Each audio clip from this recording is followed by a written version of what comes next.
Assalamualaikum warahmatullahi wabarakatuh. Bertemu lagi dengan saya Novalinda dengan NIM C1C0190096 dari Prodi Akuntansi Universitas Jambi. Pada kesempatan kali ini, saya akan membahas materi yang berjudul Laporan Laba Rugi Komprehensif dan Laporan Perubahan Ekuitas. Langsung saja kita masuk tentang pembahasan yang pertama, yaitu apa sih yang dimaksud dengan laporan laba rugi komprehensif itu, dan apa sih yang dimaksud dengan laporan perubahan modal atau yang sering disebut dengan laporan perubahan ekuitas ini. Laporan laba rugi komprehensif adalah laporan yang mengukur keberhasilan kinerja perusahaan selama periode tertentu.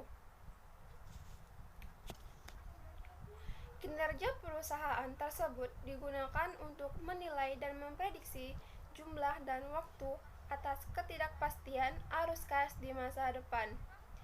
Laporan perubahan modal atau yang sering disebut dengan ekuitas merupakan salah satu dari laporan keuangan yang harus dibuat oleh perusahaan yang menggambarkan peningkatan atau penurunan aktiva bersih atau kekayaan selama periode yang bersangkutan berdasarkan prinsip pengukuran tertentu yang dianut.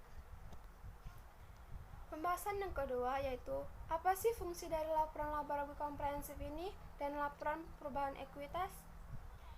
Fungsi utama dari laporan laba rugi komprehensif dan laporan perubahan ekuitas yaitu dapat membantu melakukan prediksi di masa depan tentang profit yang akan didapat, nilai investasi yang dikeluarkan, dan kekayaan kredit. Ada beberapa fungsi lainnya. Yang pertama adalah investasi.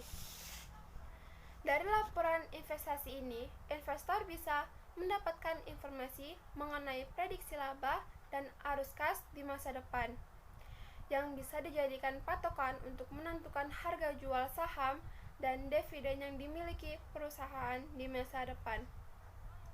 Yang kedua yaitu tentang pinjaman modal. Dari laporan ini, pinjaman modal dari kreditur bisa lebih mudah karena mereka akan melihat seberapa kuat Anda untuk membayar pinjaman pokok berdasarkan beban bunga sehingga tidak terjadi kredit macet. Dan yang ketiga yaitu tentang fungsi manajemen, yaitu kita dapat mengukur seberapa keberhasilan perusahaan apakah telah mencapai target yang sudah ditentukan. Laporan perubahan ekuitas.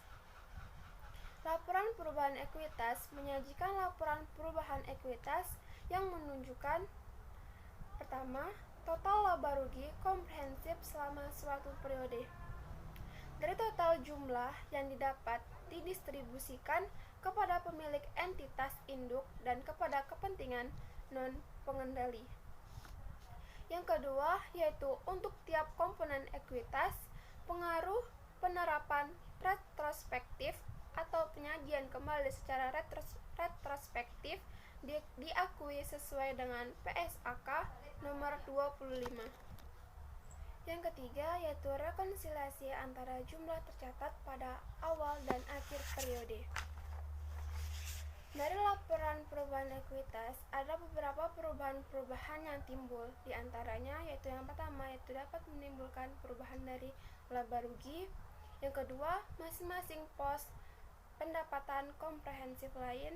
Yang ketiga, transaksi dengan pemilik dalam kapasitasnya sebagai pemilik. Dan yang keempat yaitu perubahan ekuitas selama satu periode mencerminkan naik turunnya aset neto entitas selama periode tertentu. Yang kedua yaitu informasi komparatif. Di dalam informasi komparatif ada dua pembagian. Yang pertama yaitu informasi komparatif minimum. Di dalam informasi komparatif minimum, entitas menyajikan minimal yang pertama harus 2 laporan posisi keuangan, yang kedua 2 laporan laba rugi dan penghasilan komparatif lain, 2 laporan laba rugi terpisah jika disajikan, 2 laporan arus kas, dan 2 laporan perubahan ekuitas serta catatan atas laporan keuangan yang berhubungan. Yang kedua yaitu tambahan informasi komparatif. Sebagai tambahan atas laporan keuangan komparatif minimum yang wajib disyaratkan dalam paragraf 36A, yaitu pertama, entitas menerapkan kebijakan akuntansi secara retrospektif, membuat penyajian kembali retrospektif atas pos-pos dalam laporan keuangan atau reklasifikasi pos-pos dalam laporan keuangan. Dan yang kedua, penerapan retrospektif, penyajian kembali retrospektif atau reklasifikasi memiliki dampak material atas informasi dalam laporan posisi keuangan pada awal periode sebelumnya. Selanjutnya yaitu tentang entitas biasanya menyajikan 3 laporan posisi keuangan. Yang pertama yaitu pada awal periode, yang kedua biasanya pada akhir periode sebelumnya, dan yang ketiga adalah pada akhir periode yang berjalan. Baiklah, biar lebih jelasnya, di sini saya akan melampirkan contoh dari laporan laba rugi komprehensif. Di sini dapat kita lihat yang pertama yaitu kepalanya. Kepala yang dimaksud di sini adalah contohnya yaitu nama PT-nya, judul laporan yang akan dibuat. Karena di sini tentang laporan laba rugi komprehensif, maka judulnya adalah laporan laba rugi komprehensif. Dan yang ketiga, periodenya. Lalu adalah akun-akun yang akan kita buat dalam laporan laba rugi tersebut. Di dalam setiap laporan akan berbeda-beda nama akun-akunnya sesuai dengan bukti transaksi yang tersedia pada kasusnya. Di sini saya juga melampirkan contoh dari laporan perubahan ekuitas atau modal. Sama seperti pada laporan perubahan, laporan laba rugi komprehensif, yang paling utama di sini juga tetap sama, yaitu jangan lupa untuk membuat kepalanya.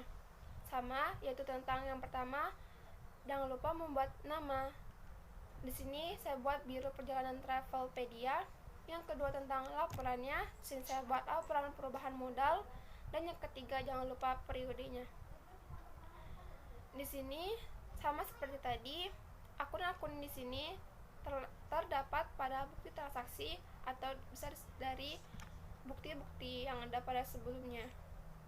Biasanya yang dimasukkan yaitu pertama modal, tambahan investasi, baru kita bisa membuat laba bersihnya, baru dikurangi dengan penarikan atau dari sebelumnya, dan